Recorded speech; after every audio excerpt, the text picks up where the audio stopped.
The New Warehouse Podcast, hosted by Kevin Lawton, is your source for insights and ideas from the distribution, transportation, and logistics industry.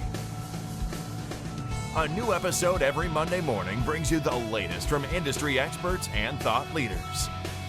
And now, here's Kevin.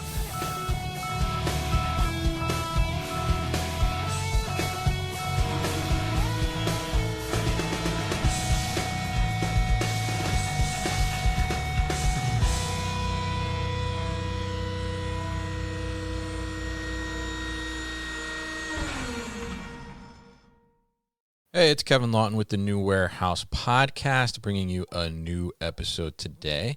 And on today's episode, I am going to have two previous guests of the podcast, actually, but joining forces today. I'm going to have Robin Schneider, who's the Director of Marketing over at Green Cubes Technology, and Damon Hosmer, who is the Managing Director and General Manager at Energy Storage Solutions for the Raymond Corporation. And they're going to be joining forces today as part of our MHI Industry Group series, and they're going to be talking about the Advanced Energy Council, also known as AEC for short. And they're going to tell us a little bit about that. They're going to tell us who's involved in that. It's a fairly new industry group for MHI, so we're going to talk a little bit about that too and what kind of spurred the creation of this, and just talk about the energy sector of the material handling industry overall and kind of what's going on today and kind of what the future looks like. So Damon and Robin, it's great to see you both. How are you?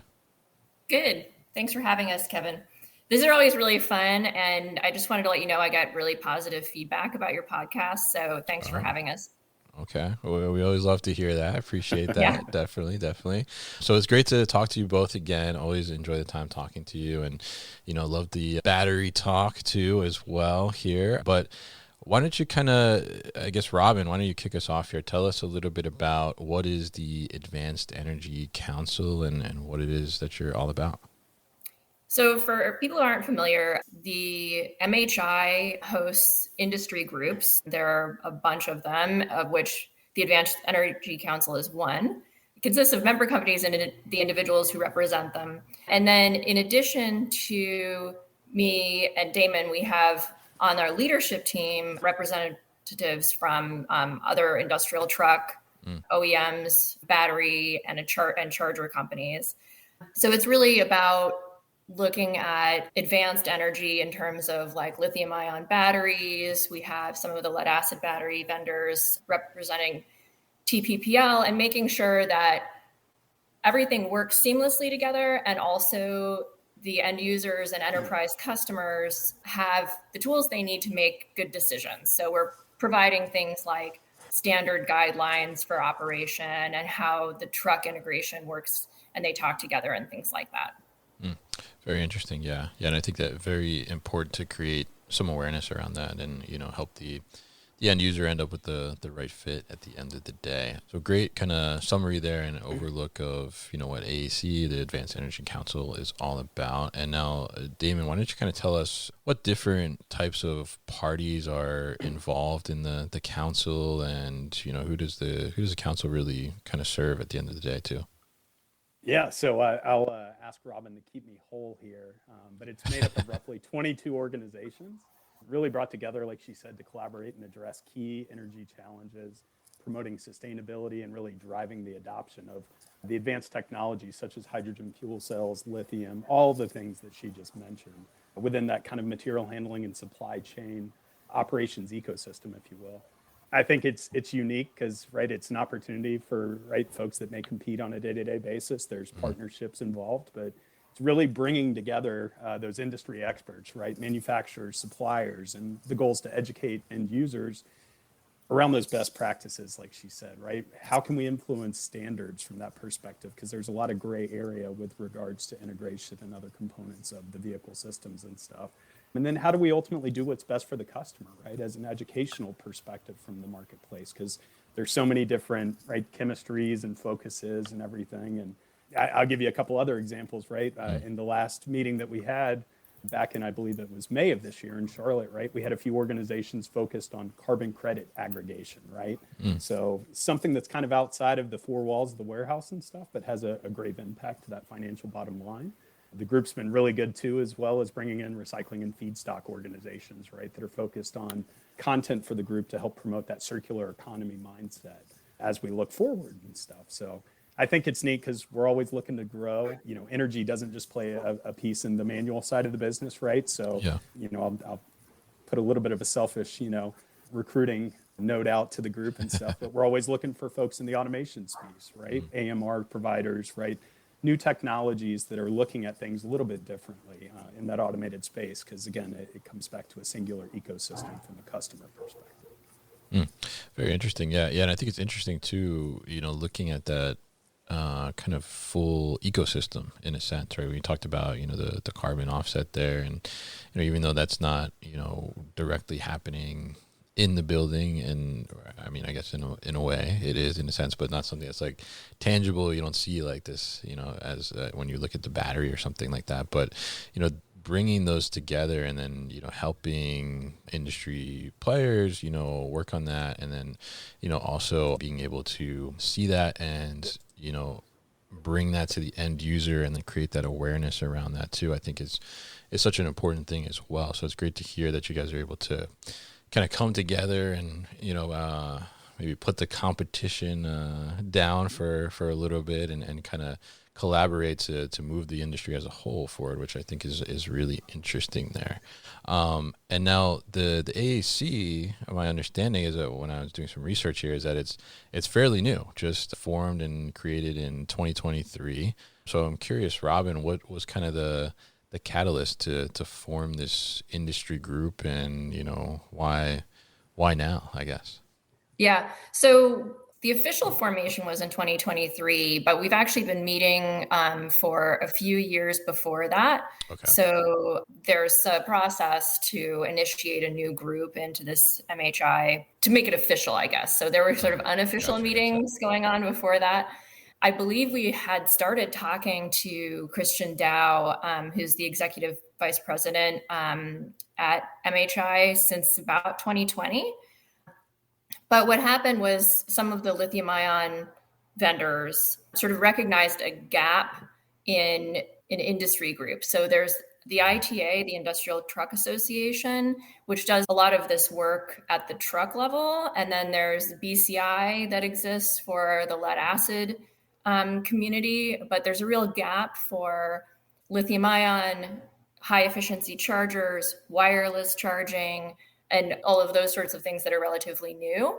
So we kind of all got together and decided that we would fill that gap with the Advanced Energy Council. And it really reflects that these types of technology, and I'll call out lithium ion in particular, but hydrogen would be included in also. Those types of technology have gone from sort of the infancy, early adopter stage to being a pretty widespread and well-accepted technology that, you know, is considered a very viable option. And it's much more mature than it was, say, even 5 years ago. That's really why the timing is as it is. Damon, do you want to add any color? Yeah, I think it's like you said, right? It's rapid evolution in the space that's coming very quickly, right? And I'll just, you know, speak from an OEM perspective, right? Without the support of that full ecosystem, like we described, right? Some people move at glacial speeds, right?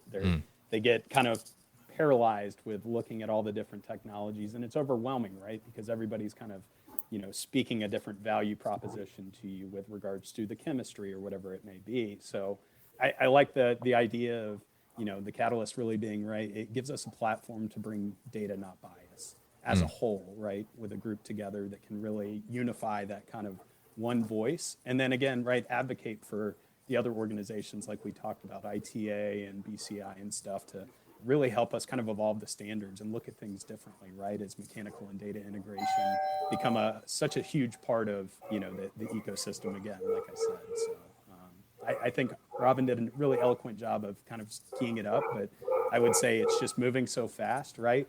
We need everybody to kind of keep each other whole, right, and make sure that we're on top of it. to best support those end users. So yeah, I mean, I think it's very interesting, and interesting to learn that like BCI, you said, is focused on the lead acid side, right? And now we're seeing all these other types of energies, like Robin, you mentioned hydrogen in there, and TPPL and lithium ion. So I'm curious, actually, from that, because it's not the Energy Council, right? It's the Advanced Energy Council. So I guess tell us a little bit about either one of you, whichever one of you wants to take this, but what is advanced energy? Like, what does that define specifically? That we had a lot of debate about the name of the group. Yeah. So I think what it means is just basically we're kind of open to anyone who would consider themselves to be advanced. So it's a kind of self-identifying label, but to me, what it means is anything that has been adopted in this industry recently, right? Because even lithium ions, like, not really that new. It was invented in the 80s, but it's only been adopted in the material handling world in the last, I know we first shipped our first material handling battery almost exactly 11 years ago. And we were really one of the first. So almost all of this technology is stuff that it's gained steam in the last 5 years or so. We'll be back after a quick break. I hope you're enjoying this episode. Do you want more warehouse content delivered to your inbox? Sign up for our new email series called Warehouse Wisdom Wednesday to get an educational series of emails on warehouse basics delivered directly to you every Wednesday morning. Find the sign up link in the show notes.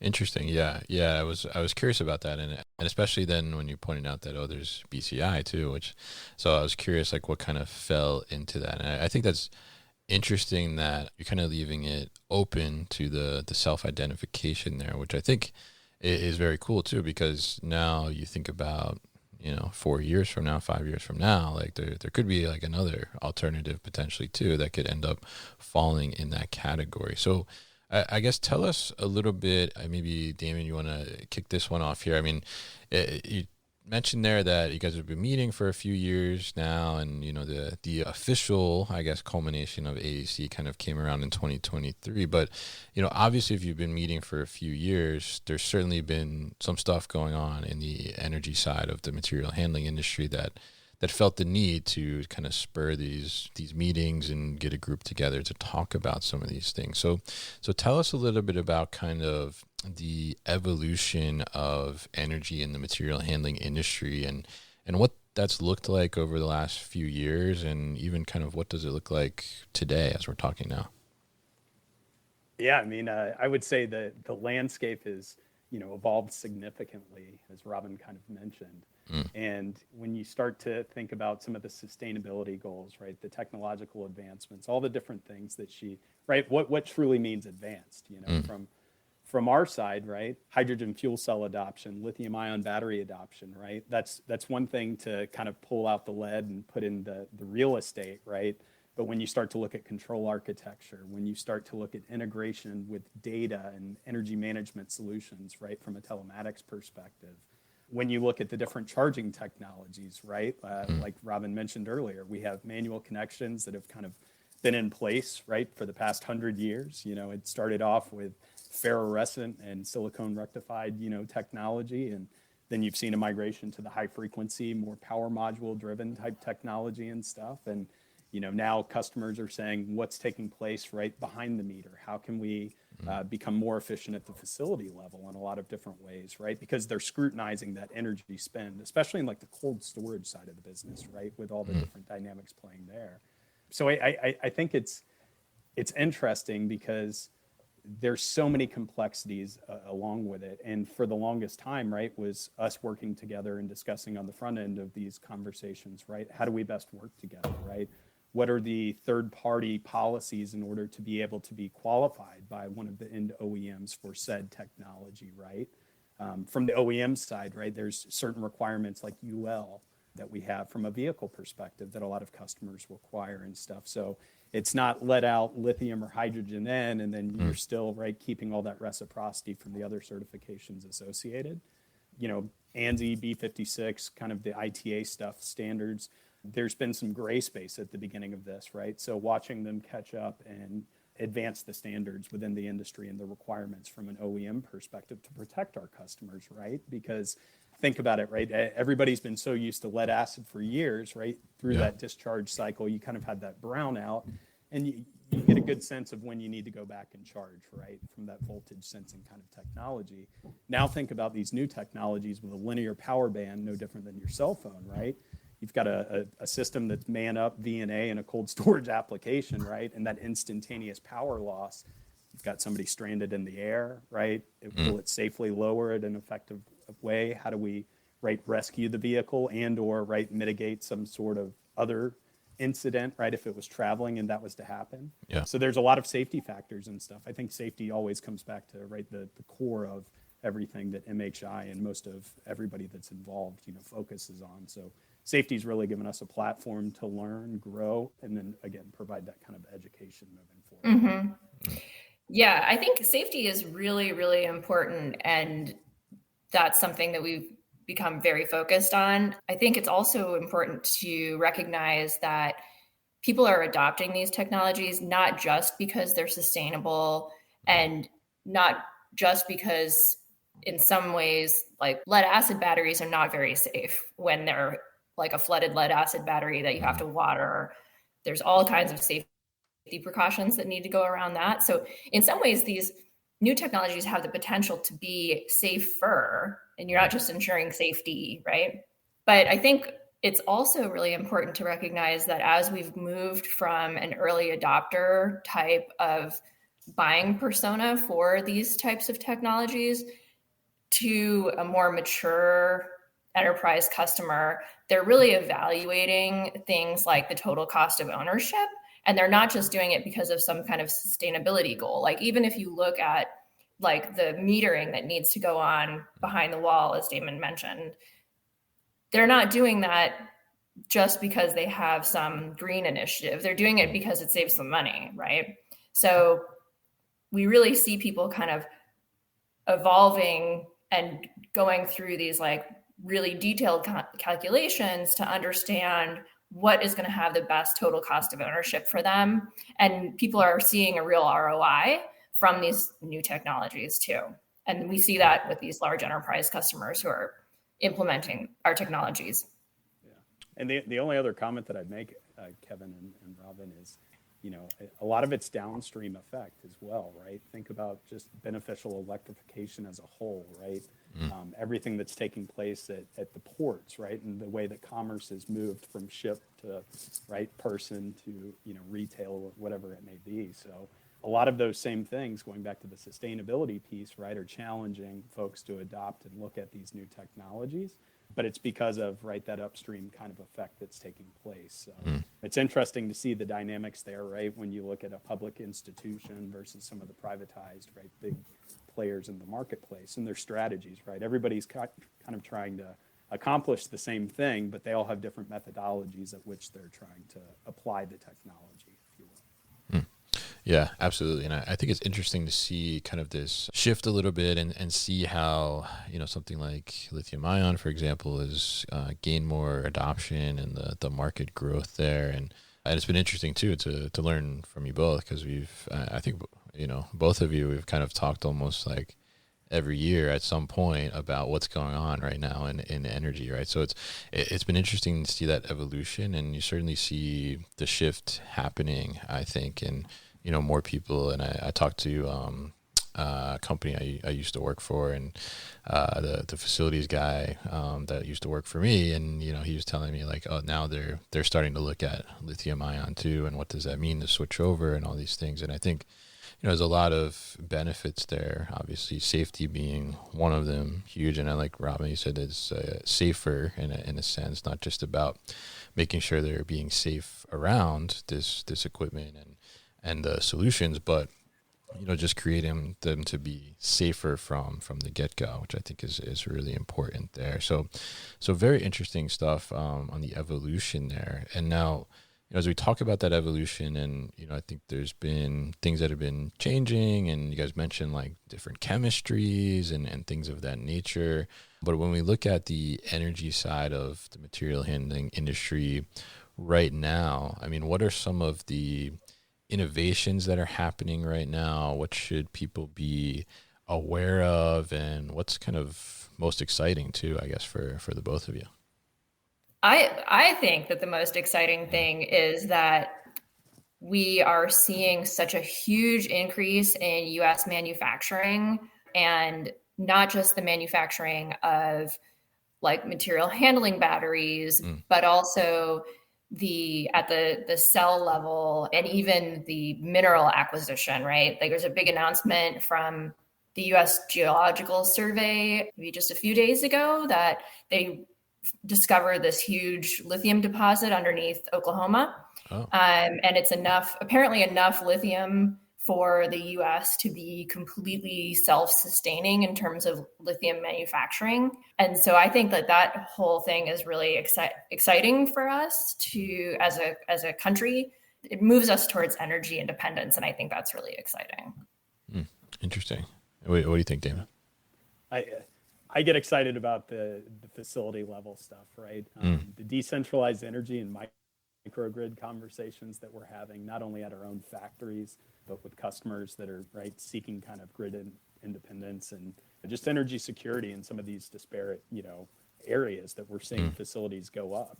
You don't see a lot of greenfield still going up in these major metropolitan areas right now. It's on the outskirts, and it's matriculating to new spots that may not have that service. So there's a lot of questions on sustaining operation, meeting those sustainability goals, and then really kind of coupling different renewable technologies together based upon geographic location and how they tie that into ultimately the four walls of the warehouse. So again, I like to look at the connected kind of ecosystem piece, because things are becoming more and more data driven, and there are tools, platforms, and softwares that just amaze me on a daily basis on the ability to aggregate and provide actionable value back to a customer. That's what really gets me excited. Yeah, I mean, people are probably, we're all seeing like software evolution in terms of AI and all of that stuff, but you see that kind of at the nitty gritty at the battery level. So like, instead of using firmware to measure state of charge, you are seeing an evolution to use software for state of charge. So even at the very nuts and bolts level, you're seeing that kind of evolution that Damon's talking about too. Yeah. I mean, I think it's very interesting to see that, and it's super interesting too about the Oklahoma discovery there. I hadn't heard that, so this is interesting news there for sure. But yeah, I mean, I think it's interesting to see, at a facility level too, like you mentioned there, Damon, just, how, and I'm in New Jersey here, right? So obviously very densely populated, tons of warehouses all around, right? But even, in those densely populated pockets where traditionally all the warehouses have kind of been centrally located in North Jersey and then Central Jersey, now like where I live and where I grew up is all farmlands, but now those farms are becoming warehouses essentially, right? But you see kind of that push out, right, further into these areas where there's not as much infrastructure, or the infrastructure is a little older and dated, and how are they navigating kind of some of these energy challenges, and especially as we see more equipment going into these facilities to be able to process with higher throughput and more overall volume just in general. Like how do you support all that? So I'm curious from that aspect. I mean, what do you see for customers as either they're in a brownfield setting or they're going into a greenfield setting? I mean, are they taking like a slow transition approach from one energy solution to another? Are they going all in on lithium or TPPL? I mean, how are they navigating this and approaching this? And I guess what's your recommendation there as well for somebody that's looking to take on one of these advanced energy solutions? I'd say first and foremost, right, do your homework. Brownfield always creates, right, limitations. We all know that. So many people talk about, I always think back to the let out lithium N piece, right? You've got 200 trucks in a big, right, New Jersey e-commerce distribution facility. You've got 30 amp breakers across, right, your entire charging platform and stuff. You pull that out, you put lithium in, you move to like 400 plus amps on a charging setup, and all of a sudden your infrastructure is inadequate to support that requirement. So you're causing problems if you're not careful on how you go in and really quantify those consumption economics and help them look at things. What I would say is it's interesting. Brownfield sites, we're seeing a lot of folks incorporate renewables into existing buildings, right? Maybe if there's a roof replacement, or in Pennsylvania, right, Massachusetts, we've seen some wind type setups be put to supplement some of that on-site generation and tie that back into it. We've seen companies exploring solar power charging stations, kinetic recovery systems. I mean, you name it, and our customers are bringing kind of things that are outside of a lot of our core competencies in many ways and stuff. But there's so many different programs, right, from a utility or state or federal level that you can, number one, get money on the front end, right, and seek out what those incentives are within the local area, and then really understand, right, how that helps you achieve your goal, I think is a big thing.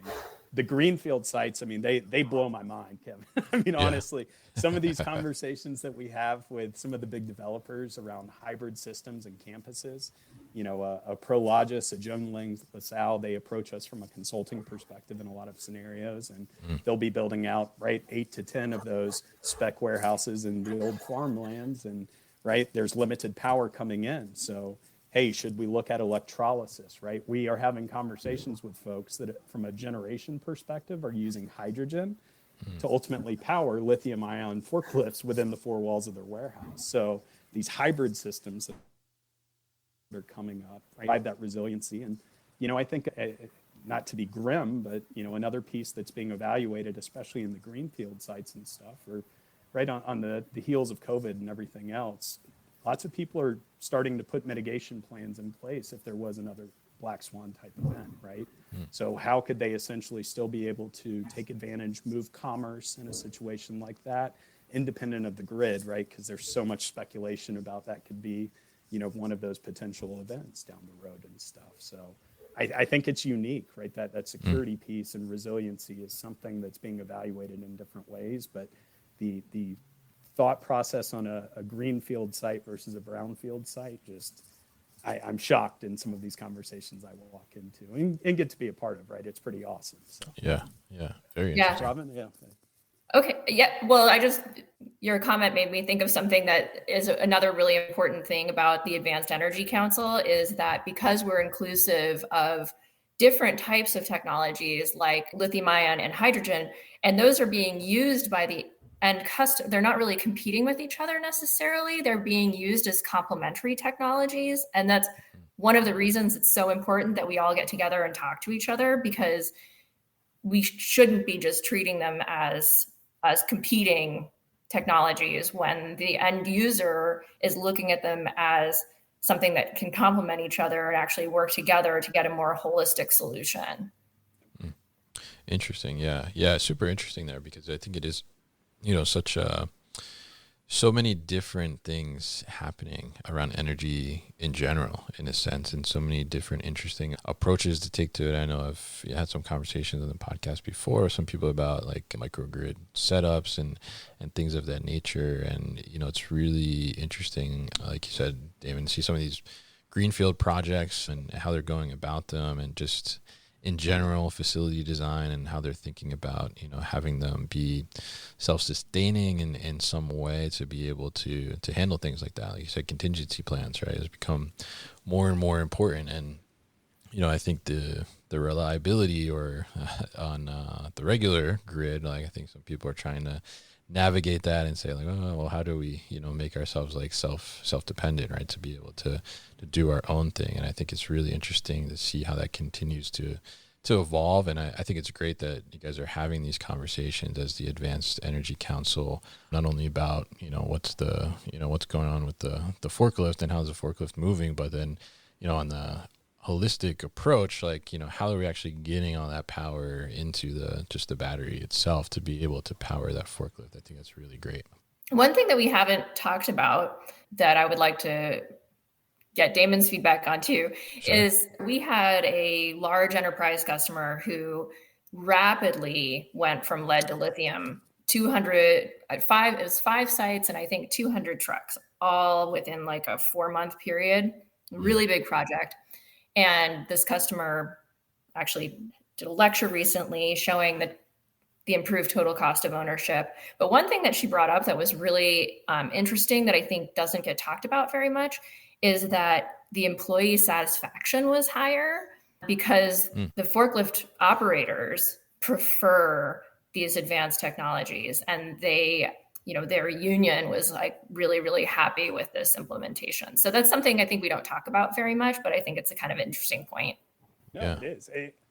I think you bring a very valid point. The consumer feel, right, is what so many of the operators, right, and the new folks going into these logistical operations, right, they may drive a Nissan Leaf into work, right? So they expect an automotive style connector on a forklift versus what traditionally is there, right? So advancing those pieces, there's so many things. I think that's a great thing, and right, you always hear customers say, right, a happy operator is a productive operator. So anytime we can make them happy and productive, right, customers really win, I think, in those scenarios. So good point there. Yeah, absolutely. And I think that, that user experience is becoming so much more important, not only from like, typically you talk about user experience, you're thinking about software, but the hardware experience too, and like the physical experience too is incredibly important as well. And, some of these advanced energy solutions are they're just less messy, right, than lead acid in it, to put it in it's a very simple way. But, I think it is that. And you see, you mentioned the Nissan Leaf, and, similar kind of plug-in charging aspect in that way. And, I see here, like when they're building new buildings, they're putting in, car chargers in the parking lot of these warehouses and things. So it is becoming more natural for that. And I think translating that into the work environment, just makes so much more sense. So really interesting stuff with you here, Damon and Robin. Really appreciate what you're doing with the Advanced Energy Council and how it's kind of creating this awareness around all of this energy, all the energy happenings around a facility and the building there, and, kind of bringing to light and creating that awareness for the end user of what's possible, and, figuring out together as a whole, as an industry, how to continue to move that forward and make things better for the end user at the end of the day. So really appreciate you joining me today. And if people are interested in learning more about the Advanced Energy Council, what's the best way to do that? I think the best way is to go to mhi.org and look at the website. There's a pretty thorough web page for the Advanced Energy Council with a bunch of backup information, past podcasts, that sort of thing. All right. And great. please join. That is my parting word. Definitely join. Yes. So we definitely appreciate that. And we'll put all that information at thenewwarehouse.com as well as in the show notes, so people can easily find and navigate to the council itself. And we'll be looking forward to seeing how you all continue to advance the energy in our industry. All right. So thank you very much, Damon and Robin, for joining me on the show today.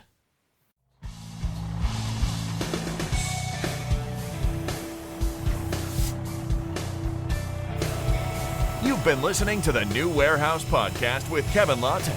Subscribe and check us out online at thenewwarehouse.com.